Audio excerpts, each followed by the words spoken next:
He was the popular host of the Ask Gus program and the handyman everybody turned to with questions about home improvement and repair. Gus Gnorski is my special guest next on I Remember.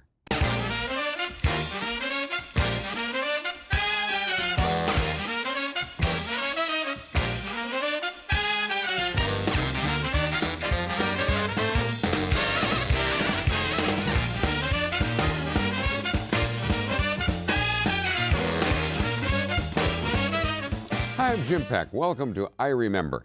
Joining me tonight is Gus Gnorski. His broadcast career in television and radio began in the 1960s. Take a look.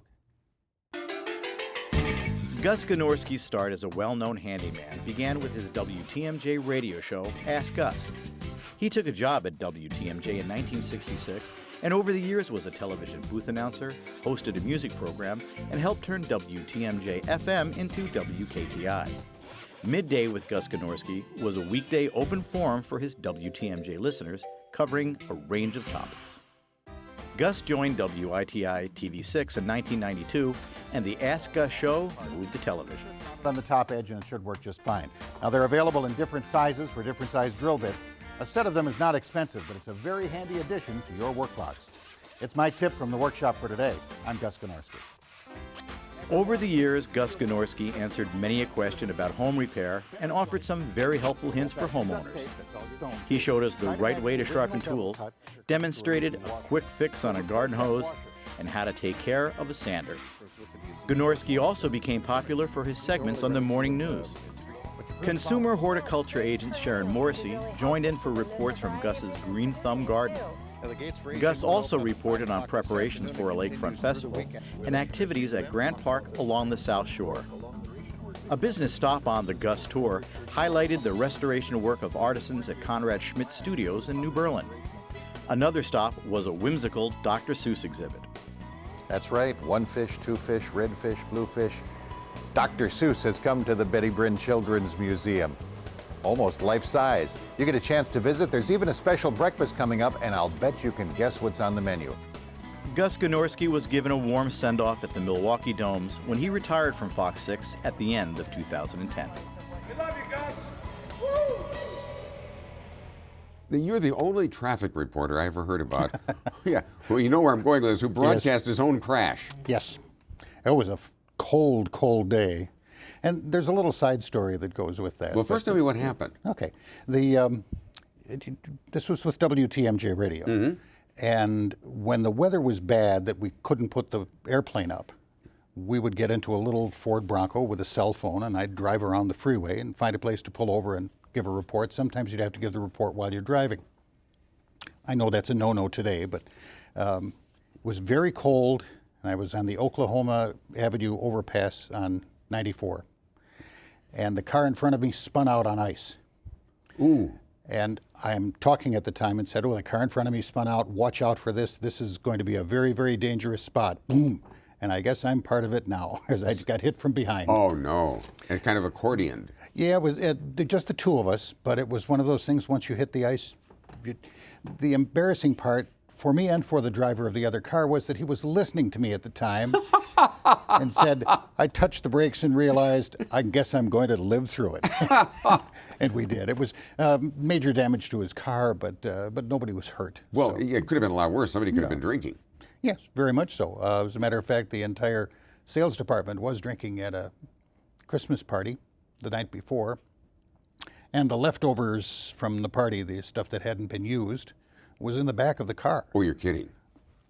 Got tailgated, and here I am with the call letters written all over the side. Oh, no. And here in the back of the car is a half a dozen cases of beer and a couple cases of wine coolers. Oh. And the gentleman who slid into me was very understanding about this. Before the sheriff arrived, now we were in the left-hand lane. Before the sheriff arrived, we managed to get all of those cases between the two concrete barriers in the middle of the freeway, where they have the street lights, and unloaded them there, because I thought the worst thing in the world is going to happen now is somebody's going to show up and we're going to get a car full of booze. Yeah, I got a car full of booze. So, yeah, well. So you hit it. Now, did you ever go back for it? No, but I figured somebody that was changing street lamps said, boy, we have gone to heaven, folks. Look what I found. There is a Santa Claus. Yes. Oh, but it was a way to get rid of it. You've had a couple of things, didn't you? You get attacked once by a P-51? Yeah, that was also doing traffic reports. That was in the air. Good. We aren't flying the plane, we're riding as passengers. And Mike Collins was the pilot.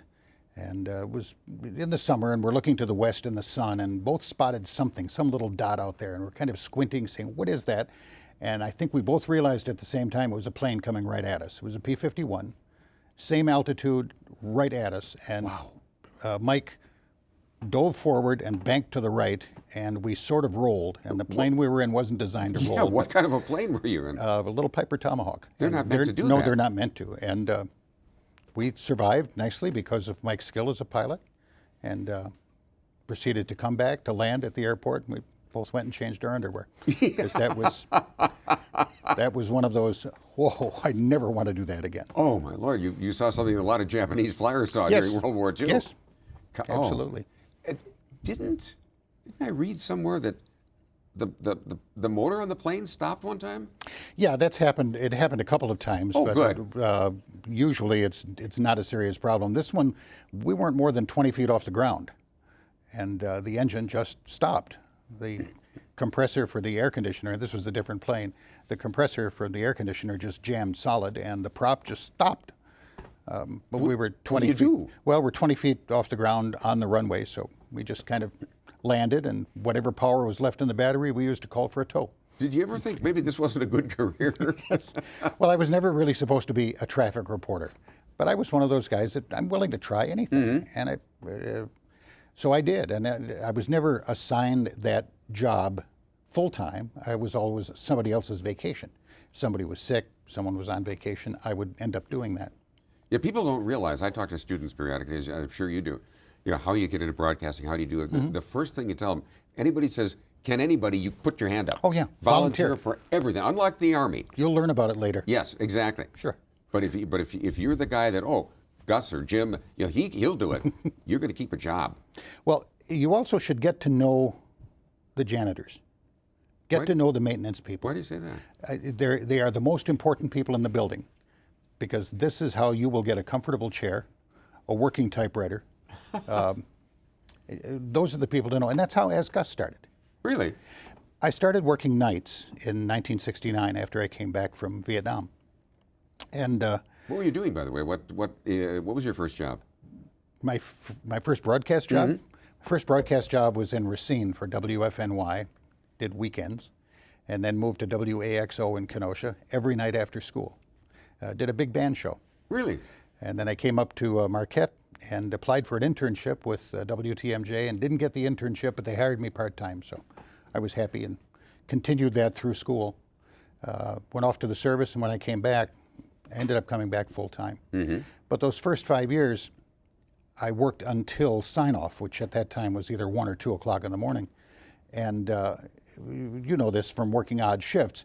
You can't finish at 2 in the morning, get in your car, drive home, and go to bed. No, you need to do something. You need to do something, or else you start falling asleep at 1:30 while you're driving home. Not good. Not good at all. So I would stay up at night at the station, and the maintenance men that worked there, Chester Albert and others, they would be making their security rounds at night, and I'd walk with them.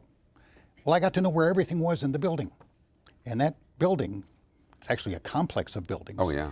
I got to know where all the little closets were and what was hidden in them.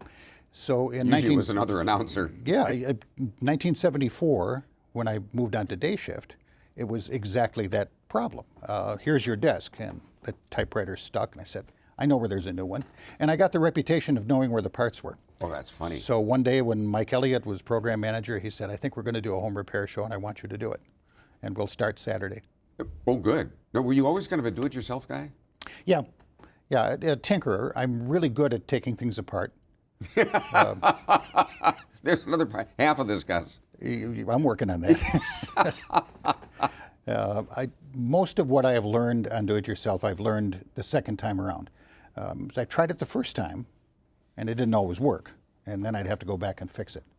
I built the house that I'm in now 38 years ago. Really? Physically built it? Yeah, with a contractor, but it did the wiring and a lot of the carpentry and a lot of the other work. And over a period of 9 or 10 years, I redid most of my mistakes. When you were a kid, did you always want to go into broadcasting? No, I didn't. I was a student at St. Joseph's High School in Kenosha. The debate coach there was Sister Jarlath, and the speech teacher, Sister Marie Catherine. Speech class was mandatory for freshmen. After the second class, she handed me a hallway pass and said, go to room 212. Okay. I trot up to room 212, and Sister Jarlath is there, the debate coach, and she looks at the note and she says, hello, you're on the debate team, sit down, shut up. And you did exactly what she said. Yes. But she worked with the nun who was the debate coach at St. Catherine's in Racine, Sister Nazaire. And there was an excellent debater there, just superb. And he worked at a radio station in Kenosha on weekends. So we would get together at the radio station, and between records, we were working on debate cases, and I got hooked on radio at that point. And Paul Wyrick was the guy. And when Paul moved to Racine, he offered me a job, and then he moved back to Kenosha and offered me another job there. So I just moved with him. Were your parents okay with you becoming a DJ, a broadcaster? Yeah, my dad passed away when I was 9, so it was just Mom, and I just have one brother, and I don't think they had any objection to that. Obviously, they didn't understand the business. No, obviously not. And at that time, that's very small market. That's more you want to play with it more than anything else. I've always had a desire to do the engineering part. Oh, really? Never all that good at it, but I've always liked it. You said something interesting. You needed to play with things. And I remember a broadcaster told me years ago that you need a place where you can be bad. You got to start in a small market. That's so right. Because you're going to blow commercial spots or news or something, and it's going to look silly. And if it's only a couple of bucks, they'll let you come back. I remember my first commercial was with Paul Wyrick at WLIP in Kenosha, and I'm just sitting in there with him. I wasn't working for the place, and we were across from a table, and he said, here, give it a try. And he threw the copy in front of me and swung the microphone over and turned the switch on. Ooh. And it was Roto-Rooter Super Sewer Service. You're kidding me. 6 times in a 30-second copy. How many times did you get it right? It wasn't 30 seconds. They got like a minute of airtime for that one, just to plow my way through it. Yeah, you do need a chance to do that, to make the mistakes, to slow down. Most people who are young are just too quick when they talk. Oh, yeah. And to find out what you're good at and what you're not good at. And if you're not good at it, you either work at it or get out of there quickly. Didn't you were talking about working late nights and overnight and things. Did you ever get to read the news? Because they used to do these break-ins periodically. Oh, yeah. News on radio and on television, both at Channel 4 and obviously the news at Channel 6 when I moved over there. Usually those weren't intentional. It was because something happened. I recall one night, if we go back to Judy Marks, you remember Judy? Oh, yeah, of course. They had already instituted the round studio for use, and on Saturday night, she did the Saturday Night Theater with wardrobe supplied by Gimbels. I remember. And she would introduce the show and then go somewhere for an hour and a half, come back and close the show. And there would be a 5-minute newscast, and then we would go to movies after midnight. The newsman who was supposed to read that newscast was unable to read it that night. He'd been over at Studio E across the street. Yes. It was a saloon across the street. We referred to as Studio E. Yeah, Gillen's on Eastbrook, yeah. Yeah. He was a little under the weather. So they had me read it, and I couldn't do it in the booth. I had to do it out in the studio, out at the podium. And it was interesting. It was panicky. There was no prompter. You read from the script. You had to work from that, but it was only 5 minutes long, and I actually got it in under 3 minutes. Just reading as quick as I can to get it done, just so I can get done with this and get on to movies after midnight. Exactly. Most of the time I was in the booth. Now, the announce booth is simply a small glass enclosed room off to the side, and that's the mysterious offstage voice that you hear all the time. And now it's all recorded. That job doesn't exist anymore. Correct. At that time, it was critically important, especially after live newscasts. When Bud Reth was the director for the evening newscasts, it was always, depending on how long John McCullough or Ed Henshaw spoke, it said, get ready for a 20-second fill, do a 15-second fill, whatever it is, and then you'd have to fill it. So it was either, this is WTMJ Channel 4 Milwaukee, or William Wyndham stars in My World and Welcome to It. Coming up next, right here on, because you're trying to fill the time. You have a stack of public service announcements that you could grab in case somebody finished real early? Sure. I remember in 1967 when we had our civil disturbances here in town. We stayed on the air all night to try to make sure that there were news updates available. And John McCullough was relatively new to the station at the time, so was I, so guess who got to do the all-night shift? And we worked out of one of the small booths, but instead of lighting up the whole studio, they rolled a camera into the control room and shot through the glass into the little booth. And the announcer sat at a table at the front, right up next to the glass, and you have your monitor and your microphone and whatnot. And they set a podium behind me, and that's where John McCullough would stand and do the newscast. But as you know, those glass windows are never straight. Oh, they're yeah. always at an angle to avoid reflection, but they're not made to have a camera shot through them. So they ended up having to pedestal down on the camera and were trying to get the shot to look right. And it turned out that no matter what I did, they were getting part of my head when they got John McCullough. So for each of these break-ins, which every 30 minutes we would break into the movie that we were running and do a short news update, I would turn on the microphone, said, "We'll return to Movies After Midnight in just a moment after this news update." Turn my microphone off and put my face down on the table flat so they could shoot over my head and get John. And John would dutifully do the news, and when he was done, he would take his foot and hit the bottom of the podium, the wooden podium, so you'd hear a thump, which was the cue. The camera was off. I could lift my head up and say, "Now back to our movie." I almost got fired doing that. There was a movie called The Giant Behemoth. I was working at Channel 12. It was my first job as a booth announcer. And so I had to say, we'll be back to tonight's feature film, A Giant Behemoth, tonight's study in redundancy. Sales department did not find that amusing. No. And the general manager went to bat for me. But it was a looser time in broadcasting. Yes, it was. And you and I both worked with one of the legends and one of my favorite people of all time, Bill Carlson. Oh, yes. And Bill was always, you could do anything on the air with Bill except, if you remember, compliment him. He always wanted to be the butt of the joke. Right. And he was the butt of many jokes. I recall once on his birthday, and if you remember the set out of studios at Channel 4, the radio studio was on the far east end, television studio was in the middle, and the newsroom was the western part of that. And there were doors on each end, so you could move from one to the other. The announcer on duty at the time was Doug Dahlgren. Uh-oh. You remember Doug? I remember him very well. Wonderful guy. But a sense of humor. Yeah. Kind of a wild sense of humor. Doug looked a little bit like Bugs Bunny in drag. He put on a wig and a big lipstick, and he literally tergitated in from one corner, said, "Happy birthday, Bill," planted a kiss in his forehead, and tergitated out again. And Bill said, "Oh, my." And everybody else is just holding onto their sides. It was just a marvelous evening. Didn't you have a stunt with a helicopter? Oh, that was with, now in '92, I moved over from NBC and Channel 4 to Channel 6, which was a CBS station. And through assorted ways, I ended up on the morning show doing these little travel around, meeting different people. But I remember there's an air show in West Bend, at the West Bend Airport on Highway 33. And one of the featured parts of the air show was Otto the helicopter. Otto. It was a little glass front helicopter, the kind you see on MASH.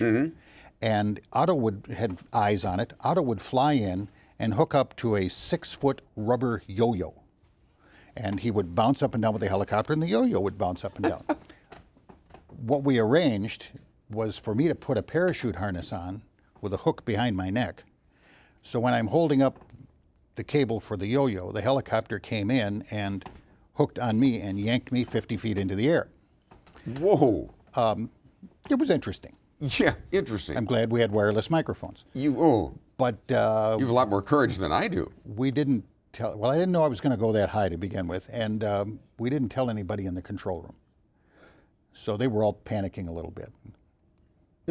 I heard about that for a long time. Yes, that was my episode on almost getting fired. Don't do that no more. With the Ask Gus, that turned out to be such a great run and a great feature. What were some of the common questions that you would get asked? Oh, there are half a dozen that repeat, and they're always somewhat seasonal, somewhat not.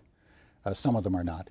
The one that I dealt with on radio and television for a good 15 years was the toilet that wouldn't flush. And I think most of that was because people just didn't understand how toilets worked. You take the water in the tank, you get it into the bowl quickly, it siphons everything out, and it works just great. Sounds good. Everybody presumes that it's clogged in the drain, and it's usually not. It's getting the water into the bowl is where the clog is located.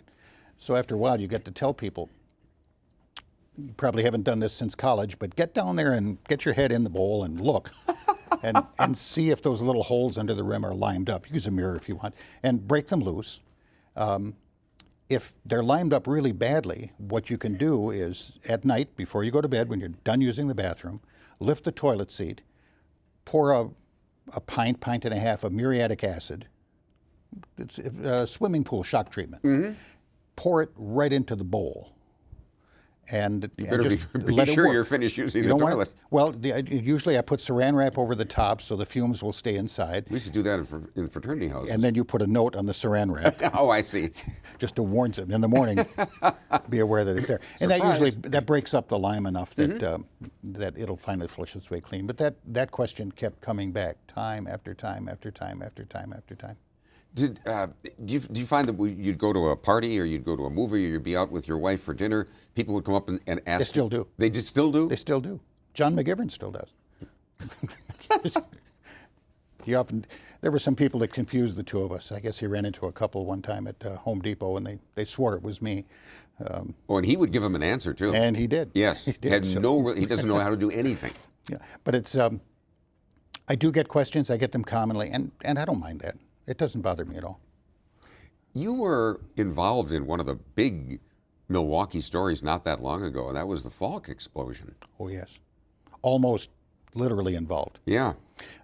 We had set up to do the morning show at the Mitchell Park Domes, and you don't do the entire interview. There's always a tease before the commercial break, and then you come back Right. afterward. So I was set up to do the tease. Jim Wilson was the photographer, and set up to do the tease in dead center in the show dome. That's right in the middle. Okay. And you have to be careful where you sit in the show dome because it's like the dome in the Capitol in D.C. There are echo points in there where you can whisper and be heard 70 feet away. You got to be very careful what you Yeah. say. Yes. So that's a safe place. So I was right in the middle, and we're getting ready and waiting, and tease in 15 seconds. Boom. That's when the Falk explosion happened across the street, and we heard glass breaking and Yeah, because falling. you're in the domes. You're surrounded by glass. And it was, what was that? With something in the middle there. Yes. And we just ran for the door to find out what it was. We saw smoke coming up, so we realized it was an explosion. We told them back in the control room, there's been an explosion somewhere here. Says, we're trying to confirm that. I said, try looking in the monitor. Wait a minute, you're confirming it. I'm telling you. It's here. Fortunately, it was not the dome. None of the domes were seriously damaged. There was Really? no glass breakage in the domes. The doors in the entry foyer, those broke and shattered and fell. But the geodesic design, the Buckminster Fuller design, absolutely stable. Now, some of the rubber seals around those glass sections did shake and break loose, and they had some leakage, so there was some repair that had to be done. But no glass fell from the dome tops. Wow.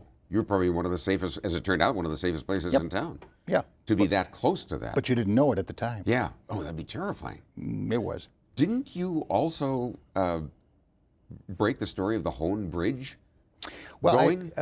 I didn't really break the story of it. We were in front of the War Memorial under the statue of Lincoln, again, to do an early morning show. It was very cold. And we noticed that the sheriff squads were blocking off lanes of traffic. We were trying to find out what it was. So we called back to the control room, and the producers there checked on it. There seems to be some damage on the Hone Bridge. So it was right in camera shot. We just had to stretch it out and do it. We said, there's something wrong there. Traffic is stopped in both directions. Find out what it is. They let us drive out there later, ride out, I should say, in a sheriff's car to get some video from the top of the bridge. But that's one of those places that, I'd rather go back to the domes. Thank you. Yeah, but you had the bridge, the domes, the P-51, Oh, yeah. the engine stopping, getting rear-ended while you're on the air. You're kind of a jinx. Yeah, pretty much. Pretty much. I've been very lucky to survive all of this in many different ways. Speaking of surviving, you also reported on your own heart condition. Yeah. It was in October of 2010, and I was driving home from work and was having trouble breathing. It felt like I was, you know, when you're in a swimming pool and you come up and you breathe, it feels like you're getting moisture. That's what it felt like. I couldn't get any air, and I had this wet smell. And I thought, I'm going to stop and check with the doctor and see what it is. And they had me in the hospital that night, put a stent in, and it was congestive heart failure. Wow. And caught it before the heart quit. And didn't you do a report from the hospital? Not from the surgery, but it was afterward. Yeah. After they put the stent in, and I went back to cardiac rehab. Said, this is something people need to know, that this exercise is important. You have to do it. So Dr. Phillips, who was the cardiologist, and I got together with the folks from Aurora, and let's bring the cameras up here. Now, that was not easy, because, you know, we went there the day before to try out the signal to make sure you could get it. And I made the mistake of walking in with the truck is outside with the mast up, and I've got a logo on the jacket, and I think the administrative people just had a coronary of their own. What's going on? And it finally got to the point, said, well, you can come in and test the equipment, but could you take that coat off?